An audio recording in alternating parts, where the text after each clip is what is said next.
What's going on, everyone? Welcome to Gotta Watch 'Em All, Lured Up, episode 14. My name is Ken Pescator. I'm joined by my one co-host today, Adam Tuttle. Adam, what's going on, man? Hey guys, what's going on? What's up? So, I just got over having bronchitis, and now Melissa has it, so she's in bed right now. Sharing the love. Man, it was bad. The weather in Jersey has been nuts. You know, we had blizzards, and then it went back up to 60, and then it went back to 0, and everybody was sick. I got my whole house sick, and I'm back at work now, and everyone else is hurting, so sorry, my bad. So, I mean, it happens, you know? I hope everyone else is feeling okay, but today's Tuesday, January 16th, 2018. We are recording this on a cold evening on the internet. Is it cold on the internet? I don't know. It's what's the temperature? What's the temperature in New Hampshire right now? I wish I could just yell at Google from right now. Hey Google, what's the temperature? It's cold, yo. The power of the internet. But no, it's we're gonna talk 27 about degrees and it's snowing. And it's snowing. Where we're gonna be getting an additional 3 inches of snow in Jersey overnight tonight. So here is 3 to 6. Just depends on where your area is. I'm so ready for like daylight savings and 60 degrees. Give me 60. That's all I need. And I just want to be outside. I want to take my camera out. I want to get some footage. But on today's episode, we're going to cover a bunch of stuff. The big news of the week, of course, is the release of Kyogre. Groudon is gone. Kyogre is in. Came a couple days earlier than we expected. We're going to talk about the new Pokemon Go Community Day that they announced. Woo! Yes, another heated topic that's kind of splitting the Pokemon Go community, which I really don't think it should, but the discontinued support of older iOS devices we'll talk about. We're going to try to figure out what the heck an S2 cell is, because I was completely oblivious to this before I saw, stuff on the Go Hub and Trainer Tips start talking about this. I had no idea what an S2 cell was. I still really don't know, but we'll talk about it. And then finally, Go Hub put together a fantastic guide to triggering EX raids that has been live for about a week on site. And the feedback that the people are getting, the people that are following this method, are actually triggering EX passes to be delivered to them in game, and people are posting the results, and it's been awesome. So we should take a closer look at it. But the big news of the week is Kyogre. We thought that, Groudon was going away on the 15th. We thought Kyogre was going to follow maybe a day after. Maybe we'd see it on the 16th. But I was wrong. Dude, yeah, right? Well, they've done that every time. They've done that whole, make you sweat it out for, 24 to 48 hours, and then something new comes. But this time, 3 days early, on the 12th, they announced, hey, everyone, go outside. Kyogre is showing up now. So between the 12th and the 15th, we had legendary eggs that could have popped for Groudon or Kyogre. And I was fortunate enough to be able to go out and raid a couple days during that window, which is always a lot of fun, because now, if you listen to last week's episode, we were talking about how Melissa went 0 for 4 with Groudon in one day, and she didn't have it for Dex, and it was coming down to the wire. And we knew that we were going to be going out this past weekend, but this is right when everyone was sick. Starting, I was like in the thick of it, and I was like, I don't care, I'm going out, 0 degrees. I want to go out there and raid. It's so fun, and you see this in a lot of the YouTubers' videos where everyone's like, yeah, Kyogre.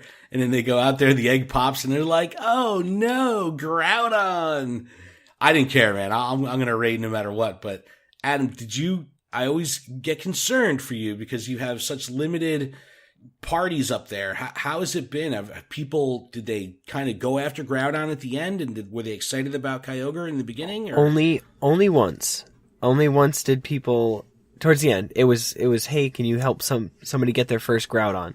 Right. Everybody thought it was Kyogre, so there was already like 5 or 6 people there. I just happened to show up. I was on my way to work, and I was just like, all right, guys, I'm almost there. Wait for me. Sure. I literally pulled in. They're like, go in. And I'm like, yes. I ended up catching that Groudon, but as soon as Kyogre flipped, it's still been on the low level. Not many people are raiding in this area. Wow. And if they are, it's 6, it's 7, it's the bare minimum. And it's awful. I had, my group is always super active here at the Jersey Shore. They're always super busy and super diligent, and they're very organized. So, I was very fortunate to, wake up that morning and stuff was already popping off and groups are already gathering, and, people go hard and they'll do, 8-10 hour days where they're out there for the full window from first raid to last raid. For me, it's like whenever I want to find a raid, I can, drive 15 minutes in any direction and hook up with someone in the group. But we were still focused on Groudon for Melissa. We were down to the wire on it. And, I give props to a lot of the people that were going from raid to raid with us doing Kyogres, and we'll get to the Kyogre in a second. But they would make it a point where if a Groudon popped, they would kind of divert themselves to go to the Groudon to try to get it from Melissa. And again, 2 more that night, complete fails. They ran on her. No.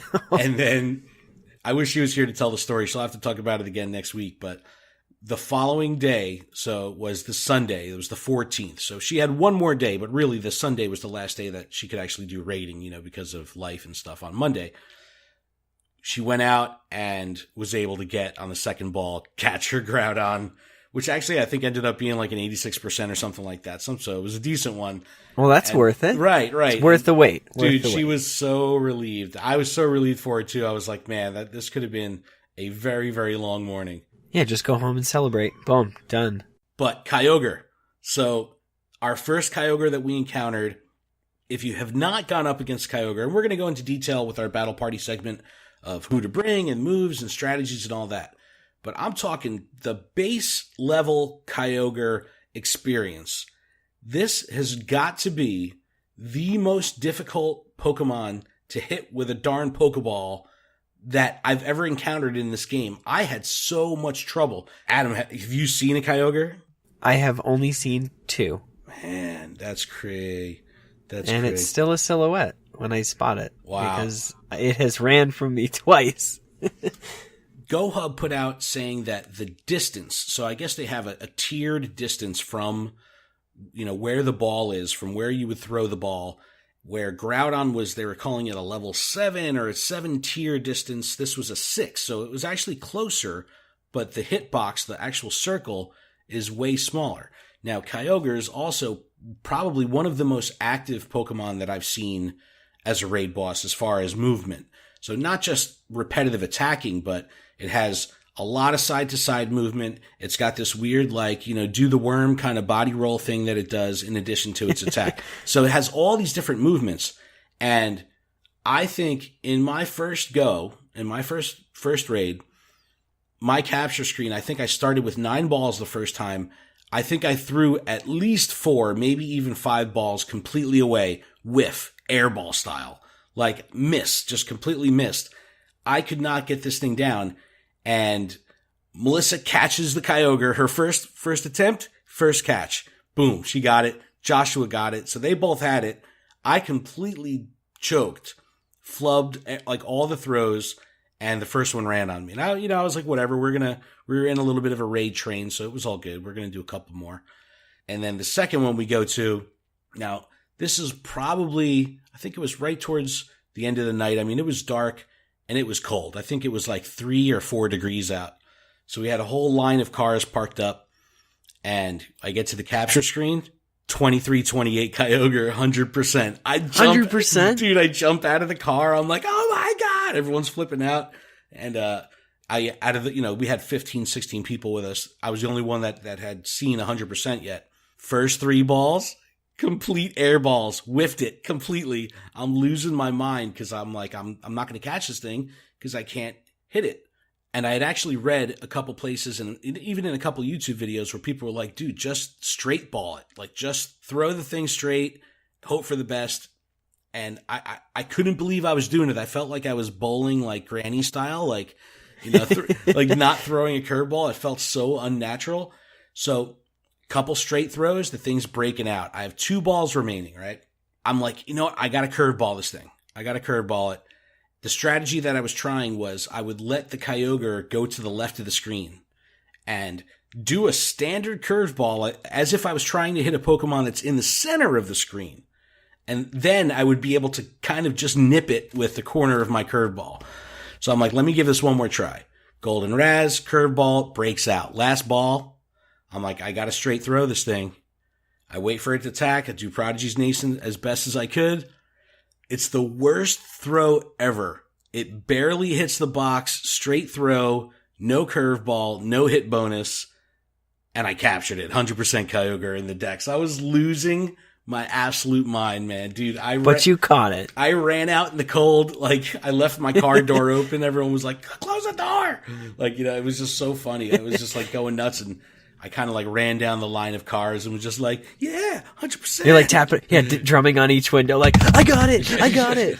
It was so awesome. But yeah, so I immediately dumped like 60 rare candy into it and have powered it up a little bit. But dude, Kyogre is no joke, man. It's one of the most awkward Pokemon to catch for sure. It's absolutely bizarre. Yeah, it's super awkward. I mean, I pulled in for my first one, and I'm asking everybody, I'm saying, hey, how far away is it? I've heard online that it's pretty far away. What is it comparable to?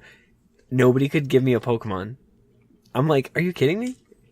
So after my first battle, I'm like, okay, it's pretty much, it's far away like Venusaur or Muck. Like, it's far away. I'm the one instinct every time. So the max I get is 7 balls, and I'm just first ball, miss it, and then the other 6, I hit him every time, but he just keeps coming out. And he runs on me, okay? And so at that point, I have to meet Jessica at Friendly's because we're going out to eat. So I get my car, I drive to Friendly's, and then everybody's like, I can see on the radar that there's one literally like a footstep away. Like, I have to like leave the restaurant and walk down the sidewalk a little bit just to get to the gym, but it's right there and everybody had just moved there. And so everybody's freaking out. I'm like, just let me know exactly like when you're about to go in so I can like run out the door. And they're like, just get here now. We're about to go in. So I get there and I'm like, guys, like we just ordered food. Like, I need to get back. And so I just jump in because I see the other person pull in. I'm like, okay, everybody's ready to go. Like, I'm like, go in, just go in. And then everybody gets mad and they come out of their car. They're like, I didn't say go in. What the crap? This is ridiculous. No. And I'm like, we're all here. There's no reason, because there's 80 seconds, you freak out. Right. That's more than enough time for you to set your people, calm down. And so I'm sitting, and it's like -2, 3. It is freezing outside. And I'm just shaking because I just have a sweatshirt on. Like, my phone in my hand is just going back and forth. Like, it's, I don't know. It was awful. But the second, like, we beat it, I just booked it back to the restaurant. And I made the mistake of, with freezing cold hands, trying to catch it. And so I got 2 curveballs. They hit him, but it eventually ran. I sat down and I was like, my hands are freezing and like I'm still shaking. Oh, it was awful. But again, the only instinct. So out of 14 balls, I probably hit it about 9 times. I'm telling you, man, it is such a weird throw. I think I'm going to try the AR plus trick next, which I've seen a lot of people do online, where if you can get up close to this thing with expert handler, you could literally just drop the ball on it. And, it's going to be the same as if trying to, do a circle lock or something like that and time it with attacking, but it's much easier. It's more consistent. So I'd rather just, without any curve or, bonus to anything, just be able to connect every time. I think that's what I'm going to do. But yeah, maximize your chances. So listen to this crazy story. This was a crazy glitch, and I'm super bummed out about this. So the Sprint store by my house, there's a brick and mortar freestanding Sprint store, and it's always been a Pokestop and was just converted to a gym. So our community here is all fired up because we're like, great, we have a sponsored gym now. We can, trigger EX raids and all that good stuff. So the other night, I left the house at like, I don't know, 7 o'clock or something like that to go to Walgreens to pick up like medicine and cough drops. And, I got Melissa chocolate, you know what I mean? Like, just like stuff that we needed to survive being sick. And I get tagged in a post, and at the Sprint store that's right next to the Walgreens, 2 minutes down the road, is a Kyogre. I get all excited. The group is together. I'm like, hey, it's literally on the way home. I'm going to hit it, of course. So I get there. There's 14 people there. Start the raid. Everything's fine.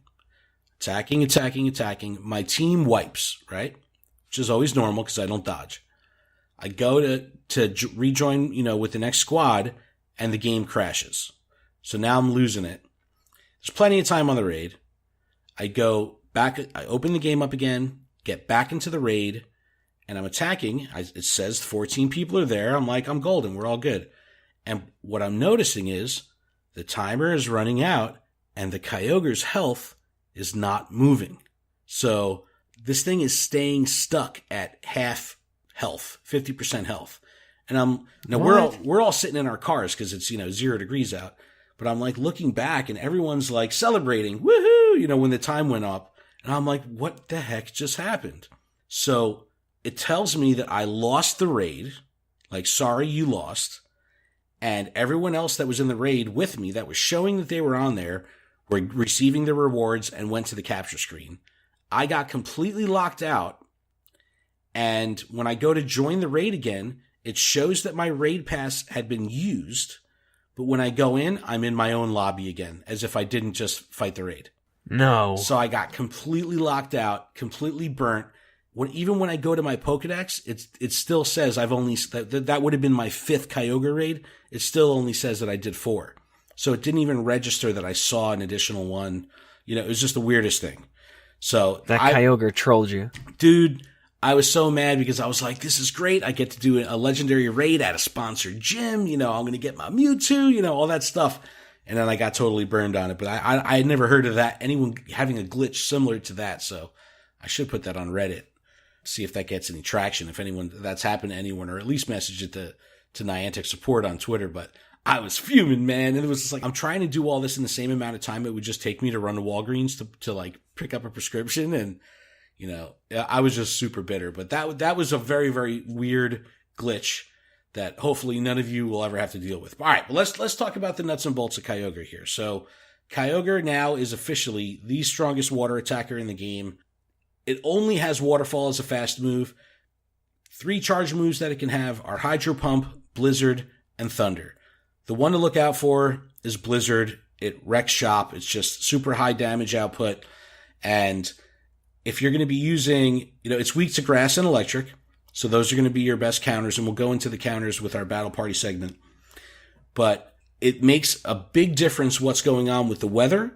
And it makes a big difference what counters you should be using based on what moveset it has. So it's not as easy as just saying, okay, I'm going up against, a water-type Pokemon that's going to have water-based moves. I should be fine with Grass or whatever, because if it has Blizzard, that's going to cover your Grass and your Flying. So now Zapdos, is out of the... There's so much complexity to developing a strategy of what you should bring against Kyogre, because it has such a diverse move lineup going water, ice, electric for charge moves. Now, my counter group, my battle party that I had built out is super basic. I went, and because I wipe, I don't dodge. I just let my party wipe and bring in a second. I have a Kyogre 1 and a Kyogre 2 party built out, and that's how I've played it. And this is who I have. So in my first party, I have 3 Raikos, one of which is 96% and boosted and powered up and all that stuff. And, they all have the correct movesets for what you want. My Raikos have Thunder Shock Wild Charge. I have a couple Zapdos in there with Charge Beam Thunderbolt. And then my 6th is Ho-Oh with Extrasensory and Solar Beam. Solar Beam, again, is just going to be doing that super effective damage against the Kyogre. Now, if you do this on a clear day, get that 20% boost on Solar Beam, that's just going to help you out even more. My second party, so after my initial party wipes, that's when I bring in my Grass attackers, and I have 2 Venusaurs, 2 Exeggutor, a Sceptile, and another Ho-Oh with Solar Beam. So I kind of have my electric attackers up front, I anchor with my Grass attackers, and you kind of have to hope for the best that you're going to be, not going up against Blizzard if you choose to bring flying types like Ho-Oh and Zapdos, or you're not going to get, a move like Hydro Pump. It's so cool. There's so much diversity to what you have to kind of be prepared for. Now, Adam, you were saying that you don't have the strongest electric attackers, right? But you were able to... No, nothing I have is... I don't even... I would say nothing I have is above 90%. Nothing. And that includes my Raikus, my Jolteons, Zapdos. I have Executor that's like 84%. I try not to get too caught up in the IV thing because really I think when they did the comparison between an 80%, or actually it was a comparison between an 82%, so top tier, 82% and 100%, it was a negligible amount of DPS difference. You know, like, I mean, you're not really putting out that much more if you have a 15 stat versus a 14 stat. I haven't sat down and like looked at anything and been like, all right, I just want to invest a substantial amount of Stardust. And like, I never went out and got a ton of Raikou. So like, I don't have candies for Raikou. Mm-hmm. I don't have candies for Zapdos. Like, cause it's hard to find a good group to get everybody together to get enough rare candies to where I can be powering all these guys up. That could change with the next news story that we're going to talk about with Pokemon Go Community Day, where that might be an opportunity for you to meet some new people and for other trainers to kind of get organized. But this has definitely been the most challenging legendary raid, in my opinion, for sure. Like when the birds came out, it was one thing. And then when the beasts came out, it was, everything was pretty manageable. Lugia was a tough one, but this definitely seems to have the most diverse moveset, the most strategy intensive, where you need to prepare a lot to kind of figure out how to do this properly. And I think Reversal posted a link of 3 level 40 people taking this down themselves, like with 0 seconds remaining, like literally at the last second. But that you can actually do this with 5 people. I think you get a Kyogre done if you've got highly efficient, high level 5-player team. I think you'd be okay. I think you'll be okay. But still, man, for some people, getting those 5 people struggle is real, man. I feel your pain, dude. That's rough. Right. And it's just like an everyday thing. It's like the same person will be like, I can be there with 2. Yeah. And then it's just me and those other 2 accounts that are like, yeah, just waiting on anybody else to respond. Yeah, that's rough. Because we can't do it with 3, and we know that. The main counters that you're going to want to use for Kyogre are going to be Electric and Grass, Raikou, Zapdos, Sceptile, Exeggutor, Venusaur. Groudon and Ho-Oh are good with Solar Beam. Even Kyogre with Waterfall and Thunder would be good because then you're going to get the bonus on the Electric. So I'm very excited to try to go raiding in the rain. Because I think that would be a fun matchup where, like, you just got to hope that your Kyogre does not have Hydro Pump, but it's always going to have if you go out in the rain, it's always going to have boosted Waterfall because that's its only fast move. And then if it doesn't have Hydro Pump, right, you can then bring your other Kyogres against it that are going to get a boost to Waterfall, and then you could have Thunder on your Kyogre and then bring your other electric types and get the boost from the rain. I want a big old fat Kyogre. That's the goal. Like I guess now that I have the 100% one, it's like I just want to power it up, and I always had a ton of Gyarados, and I would just love to have like a nice little water squad of Kyogre, man. But it's cool, man. This has been a really fun time so far, and I hope that as the month goes on, this is available till Valentine's Day, February 14th. So I hope as this month goes on, the fatigue doesn't settle in, as quick as it did with Groudon, because Groudon in my area dropped off hard after the second week. People were just like, I'm good. I'm totally good, and then, up until the last weekend, people, it took to pick back up, but yeah, there was more excitement against Absol and Mawile than it was. I still need an Absol. I still need an Absol. And I'm so weird because for some reason, I thought this was going to be like a Snorlax or Tyranitar style level 4 where you're going to need 6 or 7 people. But apparently you could do this with 3 or 4 people, an Absol. So it's like, I need to, just squat up with, my family and, maybe one more and knock this out because I'm sleeping on it. That's one of the one Gen 3s that I need. And we'll get into our Hoenn badge to see where we're at with stuff too. But I just mentioned before what might make it a little bit easier for you to find some raid partners. This is coming with the announcement of a new monthly event, official event called. I'm so excited Dude, for this. This is really cool. Pokemon Go Community Day. Tell us.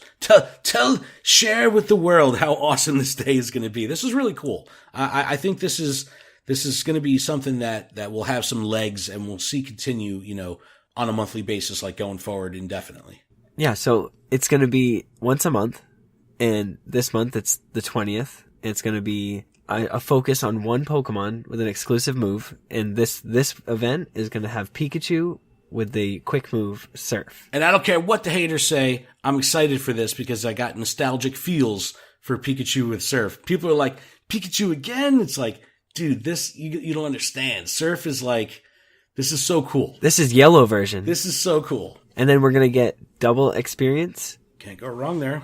And we're going to get longer lasting lures, which I believe should last the full 3 hours.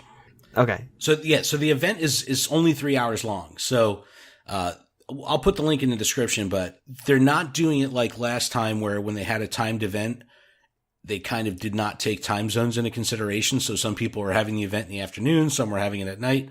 So there is 3 different time regions for this. In the Americas and Greenland, it's going to be running from 11 a.m. to 2 p.m. Pacific time. So it's just a small 3-hour window. Now, this was the goal from what I understand and what people have talked about. So in the English community, there's a lot of people that run their own events and do their own gatherings and their own meetups. And they would kind of reach out to Niantic and say, hey, we're going to have, an organized walk in the park, and we're going to have 500 trainers there. Can you spawn something? Can something happen? Can you make it exclusive for us? And those kind of requests are exceptionally difficult to kind of manage internally for a brand. So what they're doing here is they're saying, we're going to give you one day every month where something's going to happen. You're going to have one focus on one Pokemon. It's going to have an exclusive move.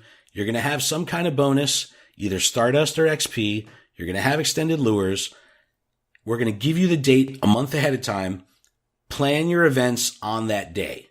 So now you're going to have kind of this incentive to throw your own events because you can say, hey, come to my event. There's going to be double Stardust. That's going to be the cool little, platform and soapbox for these event coordinators and people that want to kind of lead their communities into doing cool stuff out there. And that's the whole point of this event. Get to the park, meet new trainers, be social, don't play this game in a bubble, experience the world, experience the people. I think this is the coolest thing ever, man. When I remember the first day they announced this, you were like really fired up. You were like, this is the coolest thing. Yeah, no, I'm so excited. To the point where I'm working that day, and I'm working, I think, open to like 7.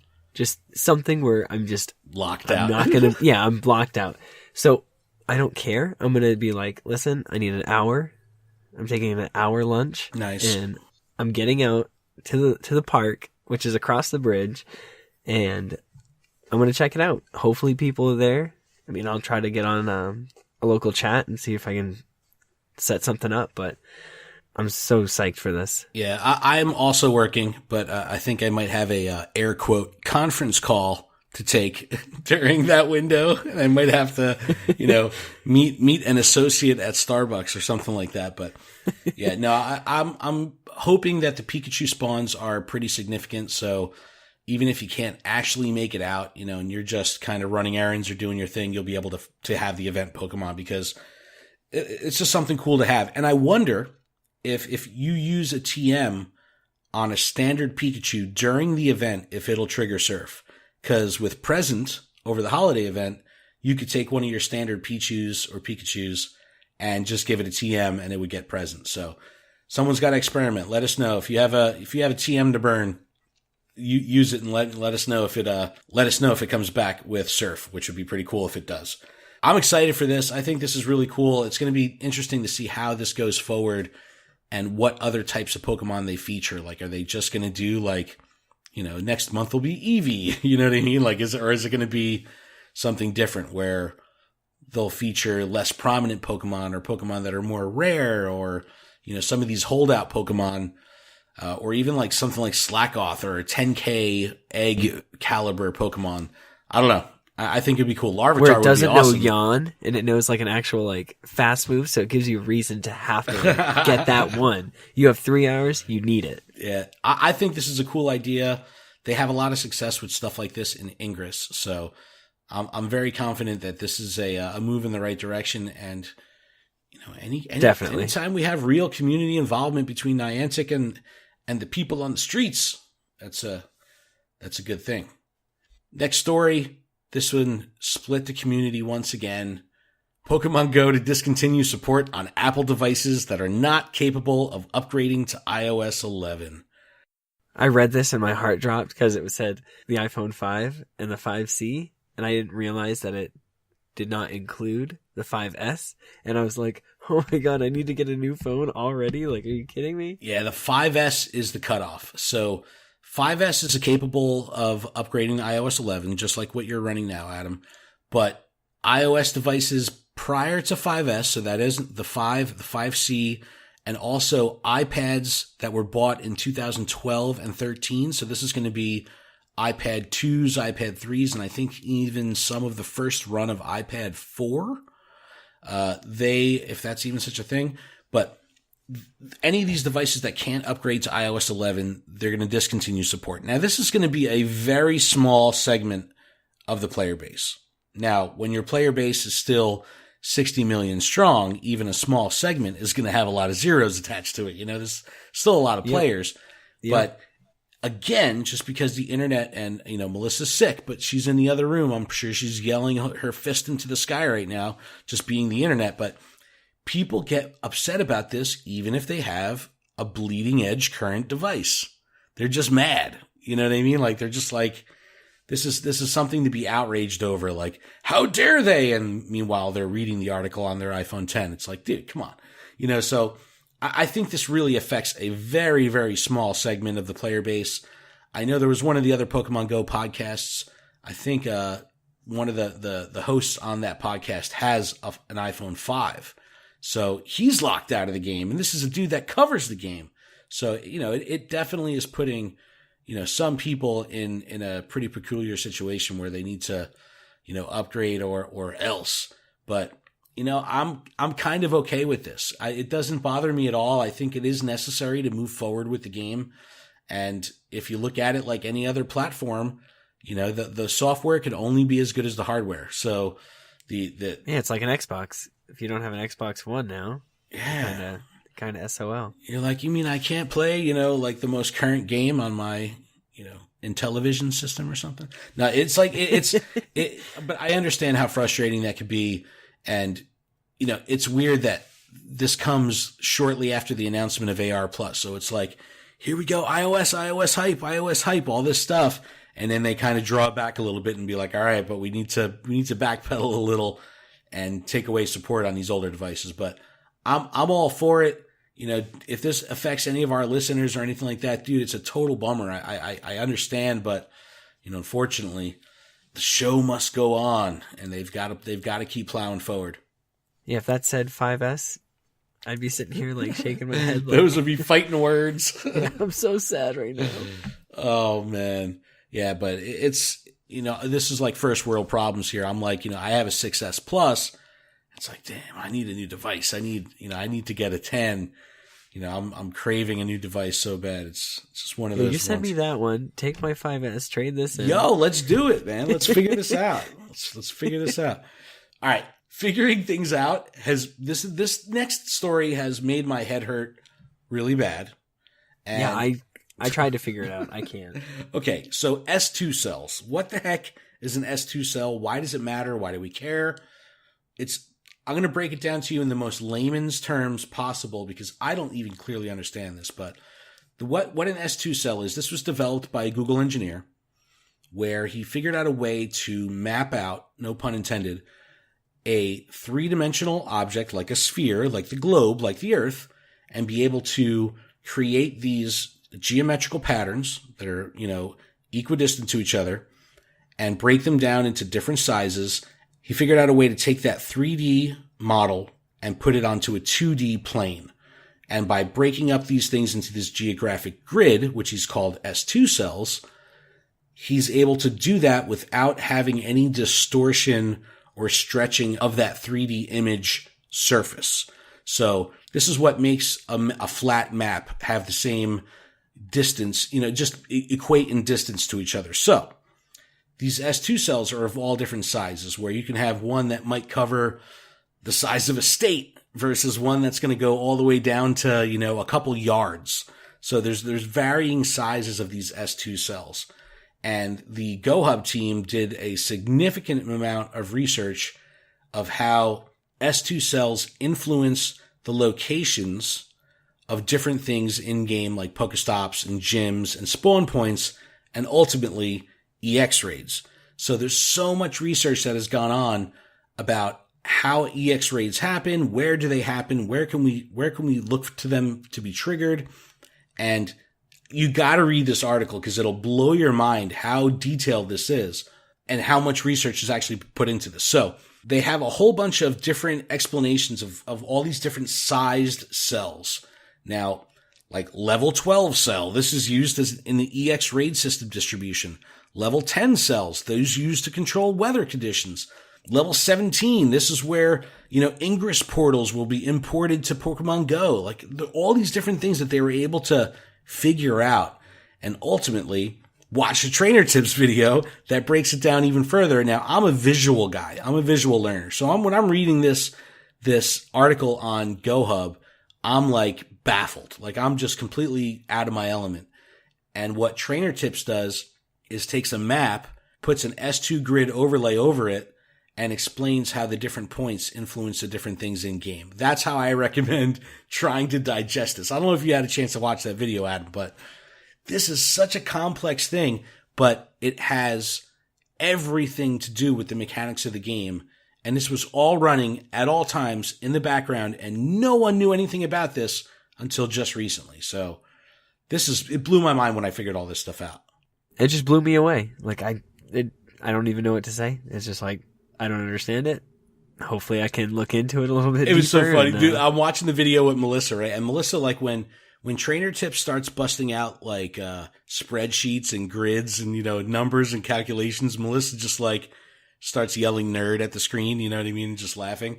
So when we were watching him try to break down the explanation of S2 cells, she was like, what the heck is going on here? Like, what are you guys even trying to figure out? But so there's ways.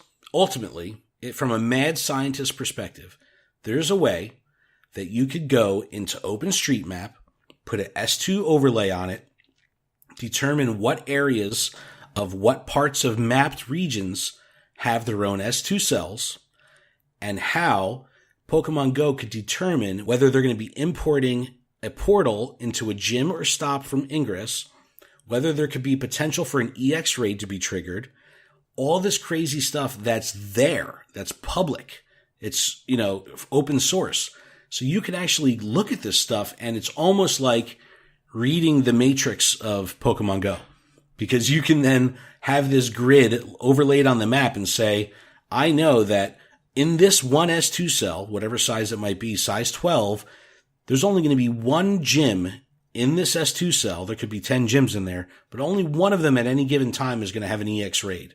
So if I want to do an EX raid in this area, I need to focus on these gyms that are just within this S2 cell. So once you start looking at it from that perspective, now it has a little bit more of a practical reasoning to be concerned about, and you can really nerd out and go down a rabbit hole. And that's what I started doing the other day, and it's super complex. But I don't want to get into too much more detail here because I'm just, I'm already drooling trying to figure this out. But, it's worth taking a look at. And, if you can comprehend this and you can get past the straight, mathematics and nerdiness of it all, the nerdness. Dude, it is no joke how detailed this research is. I give GoHub significant props for, how detailed they get on this, but I don't know. It's pretty cool. I'm not going to lie. It's just something cool to nerd out about. And when I played, I used to be a hardcore console gamer. I would play games like Halo and Skyrim and Fallout games and stuff like that, and deep RPGs and stuff. and I would love to read into the lore of the game. So I would read the backstories and fan fiction and all this crazy stuff. Now with Pokemon Go, it's interesting now that I found another subsection of gaming content that I can dive into. And it reminded me of reading like the lore of the world of Zelda or the lore of the world of Skyrim. But I'm reading like the nuts and bolts of how the mechanics of the game work. And it was super intriguing. I recommend everyone check it out. It'll probably blow your mind for better or for worse, but it's worth understanding at least a little bit to know that all these crazy calculations are going on. And every time you fire up the game, all this stuff is going on in the background. Super cool. Finally, GoHub took that data that they learned with the S2 cells and they put out a comprehensive guide on how to trigger an EX raid and how the S2 cell geometry kind of influences that. So this is another exceptionally deep and long article, and it's worth diving into if you're an active raider because, let me see, this article came out on, when did this article release? This had to have come out on like maybe the 10th or so. And since then, people have responded to the article, commented on the article and said, hey, I followed your advice. I located my S2 cell. I focused on a specific area of gyms and I only battled at those gyms.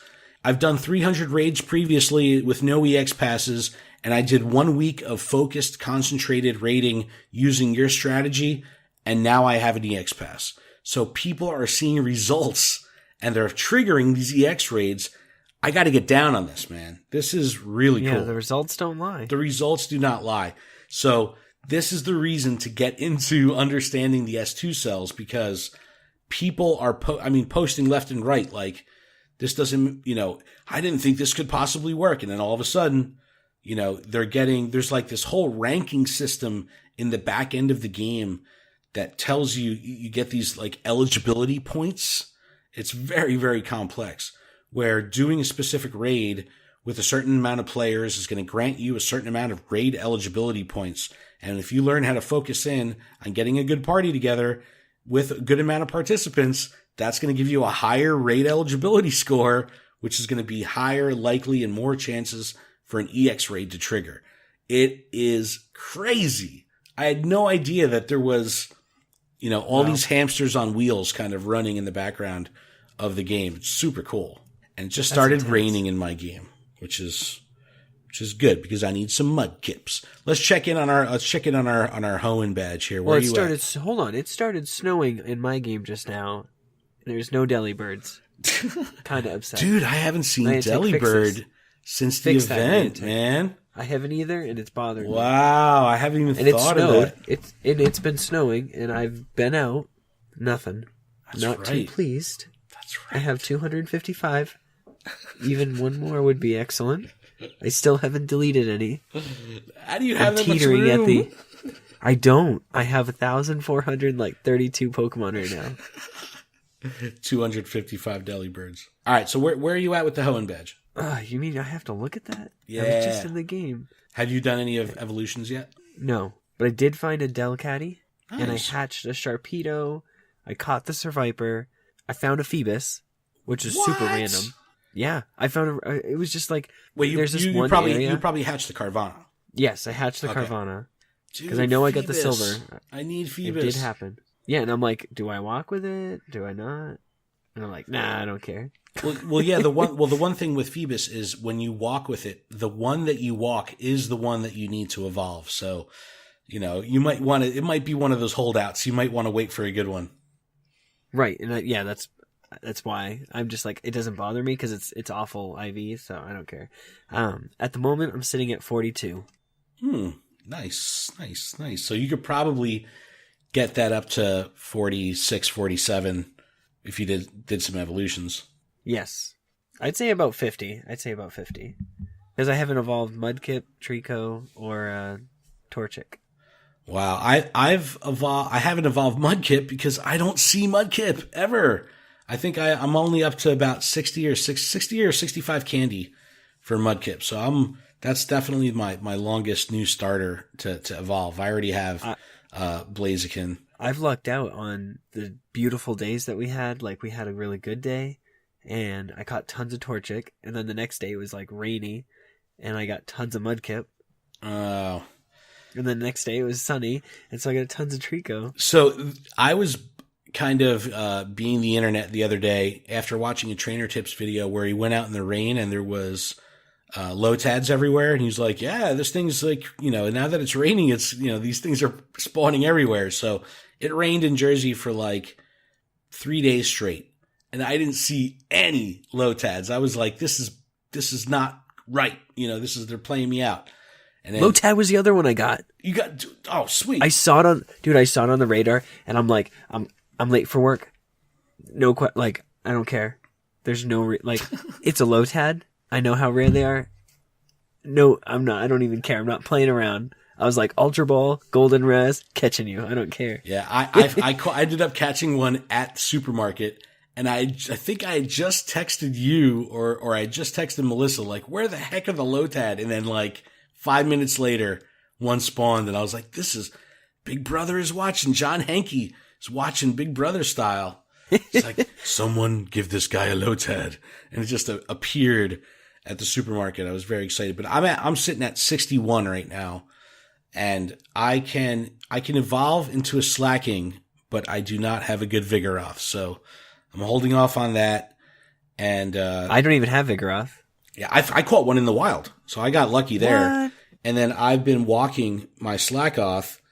Let's see, I'm just about to change him out because I'm good now with Candy. But I walked this Slackoth for 79.4 kilometers so far.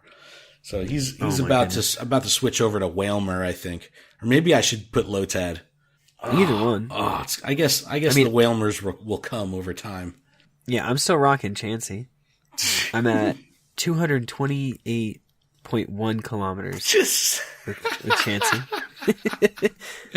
That is so funny. That's awesome. Hey, she keeps all my Pokemon healed up, so I got something that's really funny. This is a good one, and GoHub picked this up, and there was actually a couple other news outlets that picked it up. So the Norwegian Prime Minister, right?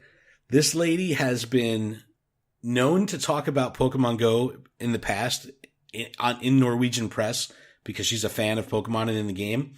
So she's in the United States. She's ready to meet with Trump. She's in the boardroom. Someone snaps a picture of her sitting at the table. There's camera crews and everything around, and she's got her phone out and she's in a gym in the boardroom. I was like, this lady is my hero. She's awesome. So her name is Ernest Solberg. Straight savage. Dude, it's so awesome. And she's just sitting there in her meeting before Trump, rocking some Pokemon Go. It's like, I love this lady. I don't know. I don't know what it is. I don't care where she is politically with things. And she's okay in my book because she plays Pokemon Go. And she's probably like, I need a Tauros, so I got to get this game open. Yeah, no, definitely. And I have seen many more Tauros now. So you did call it a couple weeks ago.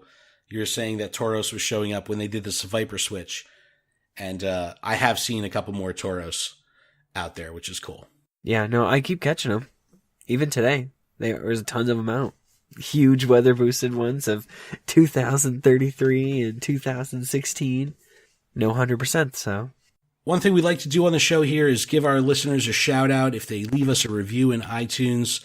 I do want to give a special shout out this week to Shermanator18. She's been interacting with us on Twitter a lot lately. And she seems like a really cool person. She does geocaching, which is something that I want to get myself and my family into. So I'll put a link to some of the stuff that she has done in the description because geocaching is kind of... It's cool. Dude, it is very intriguing. And I think doing Pokemon Go in combination with geocaching could be a fun way to spend a day. So check that out. But Shermanator18, this is for you. Thank you so much. 5 stars. It says... Originally, I came for the Lured Up Pokemon Go portion of the podcast, but have listened to some of the regular shows now as well. The hosts have a wealth of Pokemon knowledge, and it's clear that they are really into all things Pokemon. And it's always great to hear everyone's different side of the game. I look forward to hearing the show every week. And for Adam, Delibird Hype. Yes! So Shermanator18, awesome. Thank you so much. We appreciate it so very much. If you guys leave us a review in iTunes, we'll be sure to give you a shout out on one of our shows. If you're looking for a little bit more from the Pokemon world, not just Pokemon Go, you can listen to our full format show, the actual Gotta Watch 'Em All podcast. Comes out every Friday on this very feed. And we cover all things Pokemon. We cover TCG, the video games, PokemonCenter.com merchandise, anything Pokemon. We do cover Pokemon Go on that show as well. But we cover everything, the whole gamut. And then we finish the show with reviewing and discussing a episode of the Pokemon anime, which we're chronicling from the first episode. And I think we're up to like episode 39 right now. So that's a lot of fun. So check that out. Please email us, luredup@gmail.com. Be on the lookout for a new email coming soon. And everything that we do can be found on our website at gottawatchemall.com. So we'd appreciate it if you were to check that out. Connect with us on social media. Leave us a review in iTunes. Smash that like button very gently. And that's really it. I think that's the show. Adam, you got anything else? No, just thank you again to everybody that's supporting us and following us and interacting with us. Appreciate it. Yes, we're going to make this community day a thing. So let us know what you guys are doing for your community day. We'd love to hear that and share those stories on the show. And other than that, go catch some Pokemon. And watch them. Watch them all. Later, everybody. See you later. Bye. Thank you. Peace out.